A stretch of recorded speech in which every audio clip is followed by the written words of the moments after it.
Good evening, and thank you, Sarah, for those kind words about India and particularly Telangana. Thank you very much. My Principal Secretary, Jayesh Ranjan, to all the distinguished gathering here, and to all the members of Australian Consul General's office in Chennai. Thank you very much for this event today. Thank you, to also refer some of our best. Thank you for also referring to some of our best academic institutions, including IIT Hyderabad. Professor Murthy, thank you. Always a pleasure seeing you.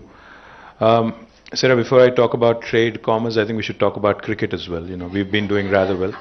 I think it was. So I would say, Australia, India, I think we share a lot of things in common, one among which, of course, is cricket. It's a passion, it's a religion in India. And I don't think Indians have ever played better cricket than when we do against Australia. I think one of our own homegrown boys, VVS Lakshman, I think his best innings and some of his best knocks have been in Sydney, have been in Melbourne, have been on the land of in Down Under, and we just take a lot of pride in the way Indians have evolved, especially in cricket over the last few years, and I hope that our dominance over Australian cricket continues, no matter what happens in trade and commerce, no matter what happens in economics. I think it's important for Indians, to feel good about cricket. So thank you. And Sarah, I also wanted to tell you, we are the best city in South India. So since you're in Hyderabad, you mentioned Bangalore and Chennai, which are of course also close to my heart. But I think, not me, but Mercer keeps telling every year, from 2015 onwards till now, for the last 5 years in a row, that Hyderabad is a city among all Indian cities, not just South India, as the city with the best quality of living. So therefore, you should seriously consider setting up a consul general right here in our city, because you have the United States, whose consul's office, in fact, issues the largest number of visas in the entire world, not India. In fact, student visas from Hyderabad are the highest in the world for the United States. I'm pretty sure that UK is not very far behind, and we have a shared history with UK, as we both know. So I would suggest very strongly, and I see Michelle here as well, looking after trade, and we had met recently as well. I suggest very strongly that, along with Bangalore, of course, Bangalore is a good city, you also consider and propose to your government to set up a Consul General's office in Hyderabad. I think that would really help. But I'm delighted with what you've just mentioned. I've been a very strong proponent, very strong advocate of one thing. Whenever I meet any investor, any prospective investor, I keep telling them, I keep reminding them that when they talk of India and investments in India, I remind them that there is no one India. This notion of one India is actually a fallacy, because India is a heterogeneous, complex, a very diverse nation. Of course, we are all Indians first, without a question, and then in respect to our sub-identity as a state, and then as a Telugu, etc., etc. But the fact is, when it comes to doing business in India, it depends on which port of entry, which gateway you choose to work or to enter India. For instance, if an Australian firm were to enter India through Hyderabad, their experience would be drastically different compared to entering through another state. I would not want to name names, but most certainly I'll tell you that this would be a very different experience. So the notion of doing business in India will vary from the choice of your destination. So therefore, I've been a very strong proponent that while it's important to have free trade agreements, while it's also important to have regulations and frameworks with respect to foreign direct investment, what is far more important from an individual investor perspective is the real action when it comes to investing actually is in the hands of a state, because land, power, water, fiscal incentives, manpower, and the day-to-day daily operational issues, all of those lie actually within the domain of a state government, because India is a federal republic, we are a union of states.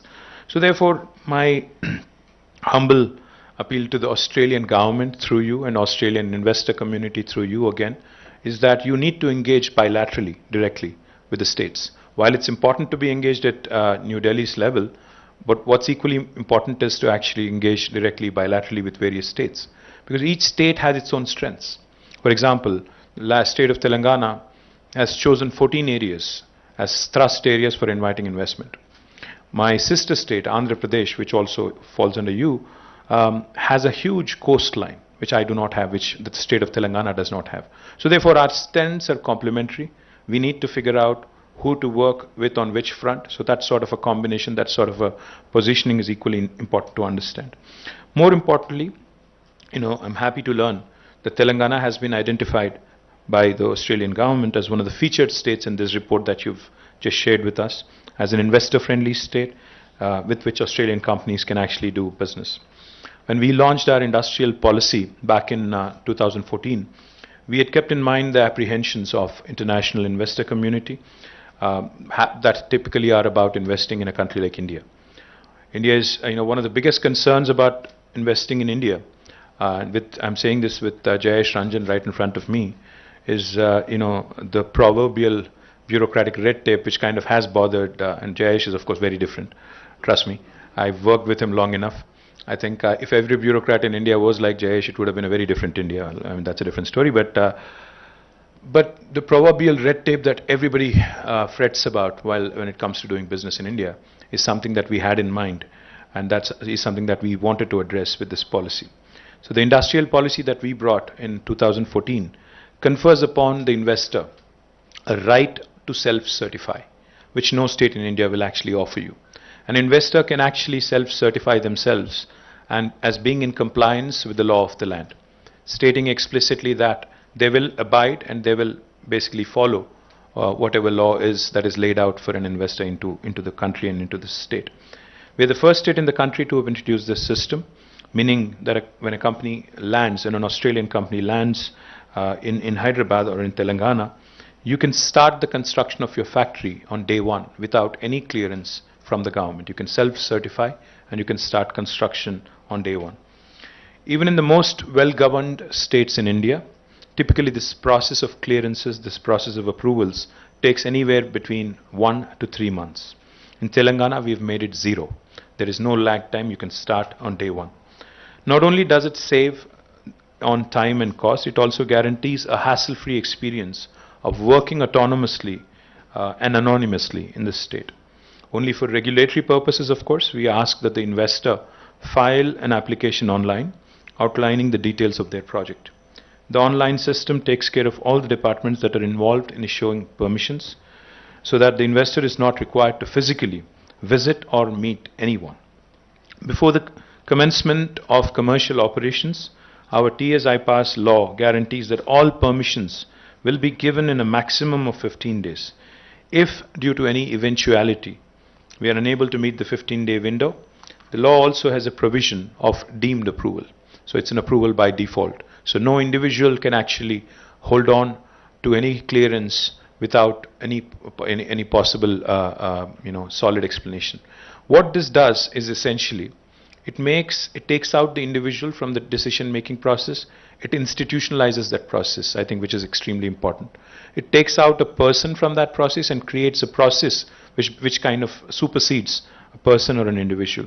So for instance, even if my principal secretary or a commissioner of industries, or even me for that matter, a minister, is shifted to another post, or even if there is a change of guard, what remains is the process. What remains is the institution. I think individuals are temporary, institutions are permanent. That's what we've made a conscious decision around. And let me also add, there's another feature in the law that upholds the government accountable for its promises. In case any official is found to have delayed the approval beyond the time stipulated, which is a 15-day window, he or she is finalized a sum of rupees 1,000 per day for the number of days for the delay. I'm happy to share with you also that the progressive TSI Pass policy has been implemented successfully in more than 19,000 cases over the last 8 years, bringing almost $35 billion worth of investments, and has created a potential of 1.6 million jobs directly. More than anything else, the most satisfying indicator of all has been the fact that 24% of our investments have been repeat investments. Now this is important because only when, governments are very good at laying the ground rules and inviting new investments, But we tend to forget, once an investor is landed into a state, we tend to forget that they can be our biggest brand ambassadors provided we handle them well. This is something that we have not forgotten, and therefore today we have more than 24% of our investments in the last 8 years coming in as repeat investments. Let me just give you an example of one specific personality, one specific investor, a gentleman called Sandeep Somani, who heads HSIL, Hindustan Sanitary Inware Limited, had one factory before the formation of Telangana. Today he has 8 factories. So he's added 7 more factories in the last 8 years. So which goes to show you the kind of confidence investors have in the state of Telangana. The more important thing, is we've identified, like I mentioned, 14 thrust areas which are priority for us in terms of seeking our investments. We have chosen these areas very carefully. Some of these areas are where we already have a strong manufacturing legacy, like the life sciences sector. You talked about biological E and the role they've been playing with quad vaccine. I'm proud to share with you, Sarah, it's not Bangalore or Chennai or Pune, but it is Hyderabad, which is the vaccine capital of the world. We manufacture 9 billion doses of vaccines every year, human vaccines. That makes us 33%, that accounts to 33% of human vaccine production. And life sciences is one of our very, very important sectors. In fact, I keep saying this and I can't say it enough. Hyderabad is that beautiful melting pot where the north of India meets the south of India. Hyderabad is that melting pot where biology meets technology. Hyderabad is that melting pot where life sciences marries data sciences.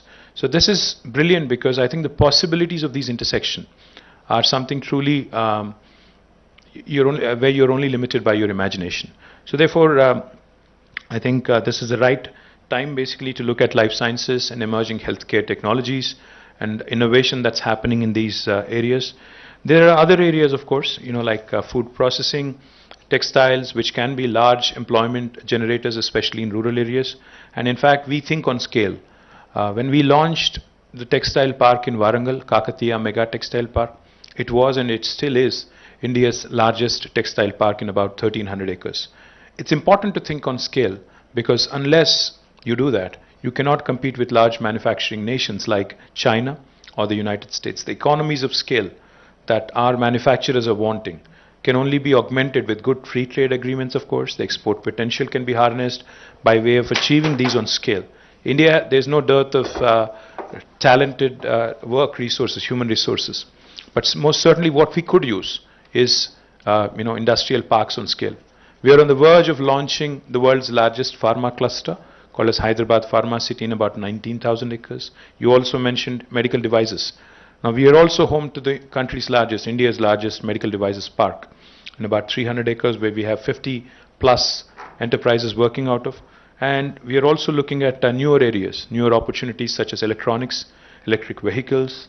And for each of these priority sectors, we have dedicated industrial parks, which of course are complemented by the best of human resources available, which come from wonderful institutions such as IIT, the IIIT, ISB, NALSAR, and the other engineering and medical colleges and professional colleges which are set up in and around the state. And I would also like to point out very quickly, we have a very professional unit in our Industries and Commerce Department called as the Invest Telangana, in which we have taken young professionals having domain experiences from the open market to work for the government. They will handhold any prospective Australian investor who's wanting to invest in India so that they can innovate, incubate and incorporate readily all in our state in Telangana and can use this. The geographical centricity of Hyderabad and Telangana make it an ideal place for you to base out of and create a hub and spoke model where Hyderabad can be the hub and you can reach the entire country, entire 27 other states for your business requirements. And I'm confident that Australian companies will find their journey in Telangana very rewarding and flourishing. Other than investments, let me also quickly add, Telangana has a great potential to support and exchange startups and academia. You mentioned education, you talked about innovation also. Over the last 8 years, we've been successful in creating very meticulous and comprehensive innovation ecosystem with various institutions like T-Hub. In fact, on the 28th of June, Sarah, we are launching the world's largest technology incubator called as T-Hub, the phase 2 of it, in about 370,000 of square feet of physical space. We invite you and Australian ambassador as well, of course, to come and join us for this momentous occasion. We also have VHub, which we have alluded to and which is headed by Deepthi here. VHub has been a great partner to the Australian government. We had your High Commissioner here, who was also kind enough. Barry was here. He had supported us in our various initiatives. T-Works, again, India's largest prototyping facility, will be unveiled soon. Telangana Academy for Skills and Knowledge Task is an important institution for us to harness the wonderful talent that we have in Telangana. TSIC, the Telangana State Innovation Cell, with the Chief Innovation Officer, is again an enterprise that believes in catching our youngsters at a very young age and grooming them as potential entrepreneurs. Now, RICH is the last institution that I'll mention, Research and Innovation Circle of Hyderabad, which basically tries to bring about a synergy between the academia, the wonderful institutions we have. We have wonderful scientific labs we have in Hyderabad, such as the CCMB, IICT, CFTRI, we have NGRI, we have several others, NIN. All of these, working in tandem with industry is what makes the ecosystem very special.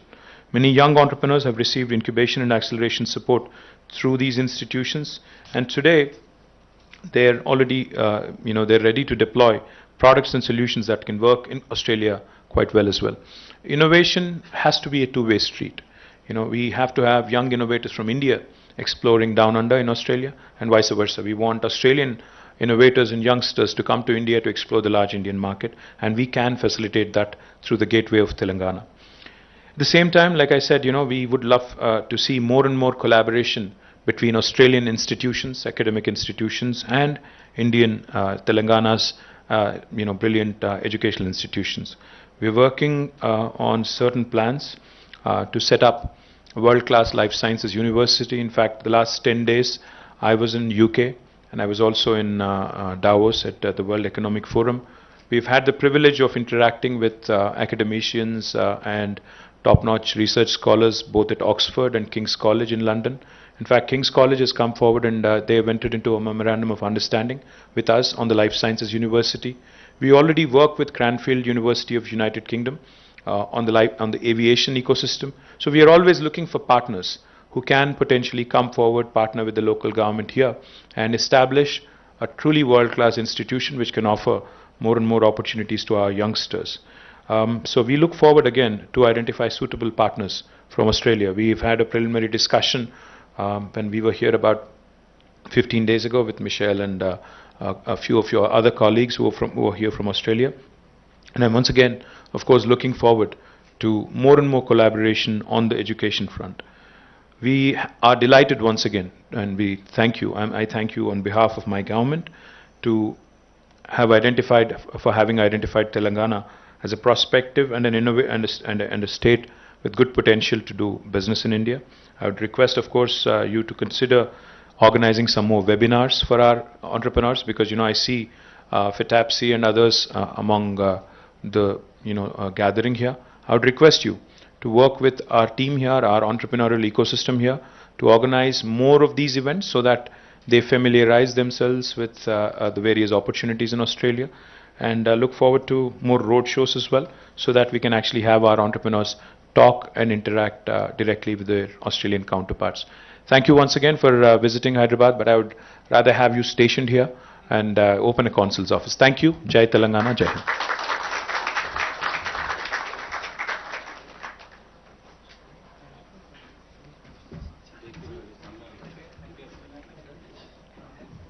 Minister, thank you for your kind remarks. If I could ask you and our panelists to come and get a photograph on stage before we set up.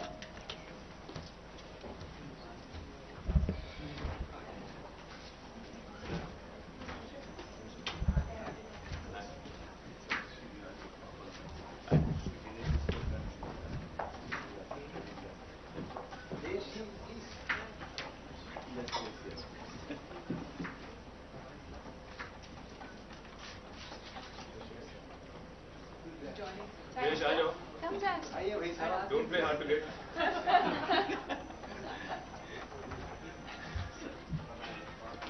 We can't imagine Telangana without you.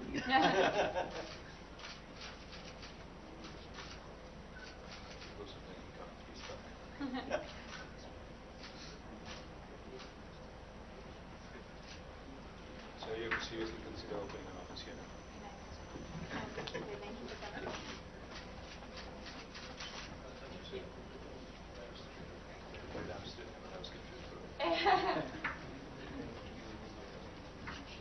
had to be green, right? Yes.